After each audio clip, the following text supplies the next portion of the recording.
Hey, what's up guys? Welcome back to RC Overload Tuesdays. I know I was gone for 2 weeks, had some stuff come up, my son got sick, things happen, so don't worry, I'm not gone. I know I had a couple of you guys ask questions where I've been, hope everything's alright. Everything's fine, just didn't have the time I needed to make the videos for you guys. You know, things happen.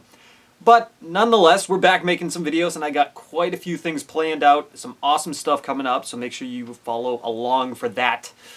And let's just start today with our very first question. Here is my question. What is better, straight cut gears or gears cut on a dangled? What's up, Mike? I'm assuming you meant angled, just a spelling error there. Dangled. That's actually kind of funny. We should probably start calling it that. What is better? Definitely angled cut gears. Definitely. And the reason for that is because with the angled cut gears, you actually get a much smoother throttle response out of the drivetrain. Everything is much smoother. There's less play necessarily in the drivetrain. So when it comes to crawling over stuff and you want to get that smooth effect, in a sense, out of the car, definitely go more with the angled cut gears. Straight cut gears are great. You know, they work well, but if you can get spiral cut gears for your crawler, most axial trucks, you can get them. I forget who else makes them for the other trucks, but you can still get them for a whole bunch of different trucks. Get those, you'll definitely notice a much smoother operation in your truck overall. Matt, have you ever had an ESC catch on fire? Hashtag Tuesday viewer questions. I've never had one actually catch on fire where there was flame, but I did have one go up in smoke, and it was very close to getting that point. It was actually on the axial Yeti that was behind me. I hate you.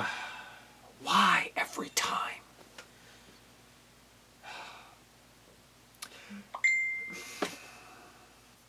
Yeah. No, the axial Yeti almost did catch on fire. It was with the stock axial ESC that was in it. I hadn't used it in probably good 6 to 8 months because I was working on it. It was down. I needed parts, and I just never got around to getting parts for it. So it sat for a while. Not entirely sure what happened. I plugged the same battery in that I've always used with it. And I plugged it in, started using everything, testing it out. All of a sudden, within maybe 10-15 seconds, I started seeing a little bit of smoke coming out of the ESC, and it didn't smell good. So I unplugged it. I was like, yep, that ESC is fried. No idea what happened or why, other than maybe some corrosion got into the ESC or something and started eating away at one of the electronic components in there. I don't know. But I've got a new Castle Creations ESC in there. Just something temporary so I can start making some videos with it. I am looking to improve that ESC with a bigger, possibly Castle Creations ESC later on down the road. But so far, that's the only issue I've ever run into. It's kind of disappointing. There's been no drama with these cars, other than the fact that mechanically, some of them just don't like to work. Why do RC boats need more current than RC cars? I run the same LiPo in my Pro Boat Shockwave and in my Traxxas Link / 4x4, and the battery gets very warm in the Pro Boat. You know, I don't think it's so much that it's drawing more current, necessarily. Now, I'm not a, electronic nerd when it comes to this stuff by any means. I'm one of those guys, just throw a battery in it and go type of deal. But I think the reason why your battery may be actually getting warmer than if you put it in your Slash is the fact that with the Slash, you're actually getting airflow under the body, helping to keep things cool when you're driving it. Whereas with the Pro Boat, the battery is enclosed in the hull of the boat, not really getting any air movement through there.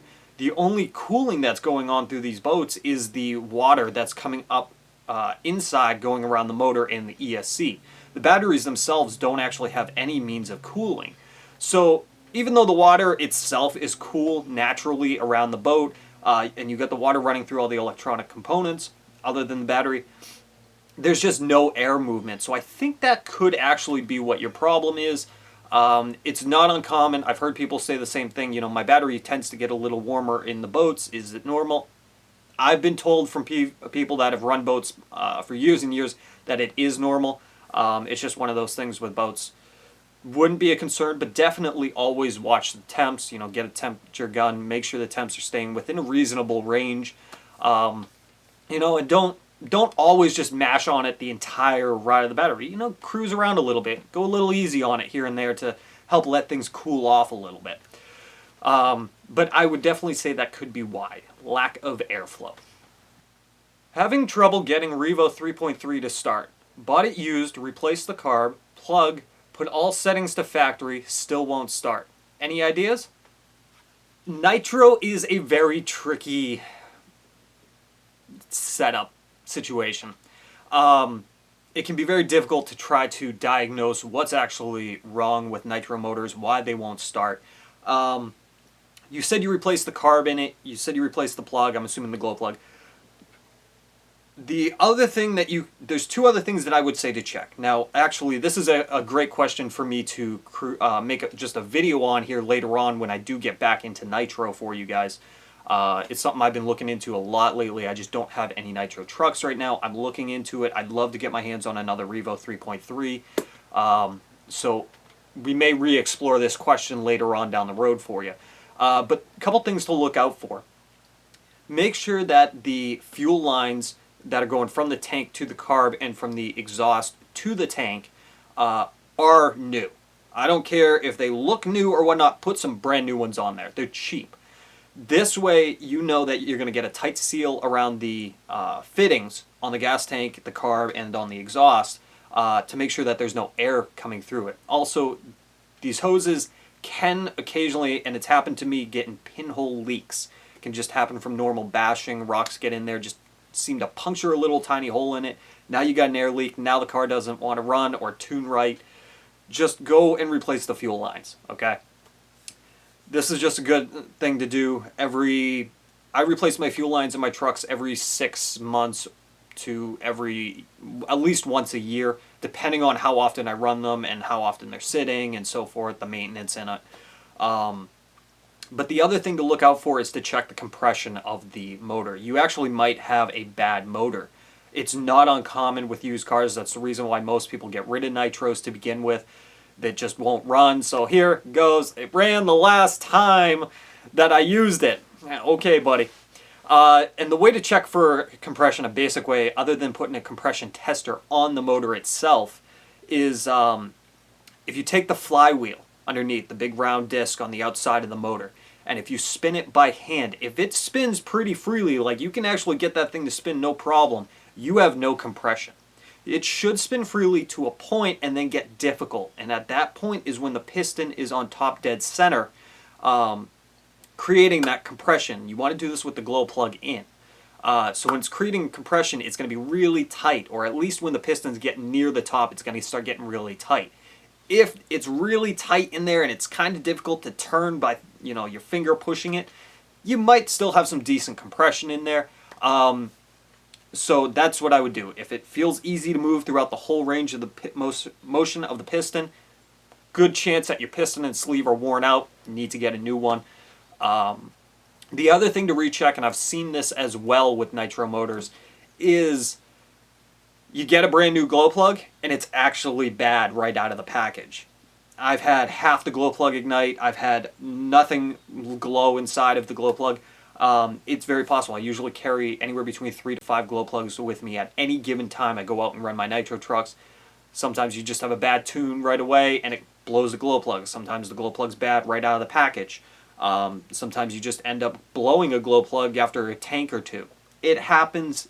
They're not designed to be bulletproof by any means. So check the glow plug. One way to do that is actually put the igniter or the wire that goes on the glow plug, if you have the Easy Start system, and touch the glow plug to the motor, or just put it in the igniter and see if the inside actually starts starts glowing. The whole motion of that spring inside of there should glow. So that's a couple things to check. Make sure, biggest thing, just make sure there's no air leaks either inside the car. Make sure it is sitting down 100%. That can be a problem as well. Hopefully that will give you some ideas as far as what to check. Like I said, I would love to make a video more on this subject later on down the road. Just need to get my hands on a Nitro truck. Last question. Here is mine. Haha. I'm thinking of going brushless in my crawler. What is your opinion on either brushed or brushless on an SCX-10? All metal, so on the heavier side. What's up, Quake buddy? Long time no talk. Guys, I usually chat with Quake here every once in a while. It's been a while since I've actually talked to him, but anyways. Should you go brushed or brushless? I think really it comes down to a matter of personal opinion. I think the brushless may end up being better for you knowing that it is all metal. I personally have never, and I can say this out of all the years I've been crawling, which have only been like 4 years, I have never put a brushless motor in one of my crawlers. It's something I want to do. It's something I want to experience and see what it's like. I have tried crawlers with brushless motors in them. It is an amazing thing from what I can tell for the quick few minutes that I did try it. Censored motors, you know, are definitely going to be a little bit better unless you can get a brushless motor that is strictly designed for crawling, like Holmes Hobbies. They have a whole series of brushless motors designed specifically for crawling purposes. So you could probably end up actually asking them what their opinion is and what they think you should end up getting. But I don't have a lot of knowledge when it comes to brushless in a crawler and if it's going to be your best option or not. I'm just used to running a 35-turn brushed motor in my crawler, in both crawlers actually. The Revo, which you guys can kind of see behind me here, that is running an axial 27-turn brush motor. Both axial trucks are running 35-turn Tekin motors. And my Yeti does have a Castle Creations brushless motor in it, and it does crawl very well, but it does have that jerk to it when it's in really slow crawl. So having a censored motor would actually fix that problem. So hopefully that kind of gives you a little insight to it. I know it wasn't perfect, but like I said, give Holmes Hobbies a call. They make some great brushed and brushless motors for crawling applications, and I think they might be able to help you out the best. So yeah. Alright guys, that's all the time I have for this week's questions. Don't hesitate to ask me more questions. It can be about anything: film, YouTube, RCs, how to do something, why isn't something working. It can be about me, about the studio. It can be anything. So feel free to drop your question down below in the comments, or on Facebook, or on Twitter, or on Instagram. Shoot me a message. Doesn't matter. Just ask your questions. And before I forget, this week's video recommendation goes out to Hemistorm. He recently did a video on how to put in a basic interior to an RC car. It'll fit most bodies. He does a really cool tutorial of how to do that, how to paint it up and install it. So feel free to check it out right here or in the description box, whatever you want to do. And I think that will do it for today. Thanks so much, you guys, for watching, and I'll see you guys next time on the next RC Overload. Woo!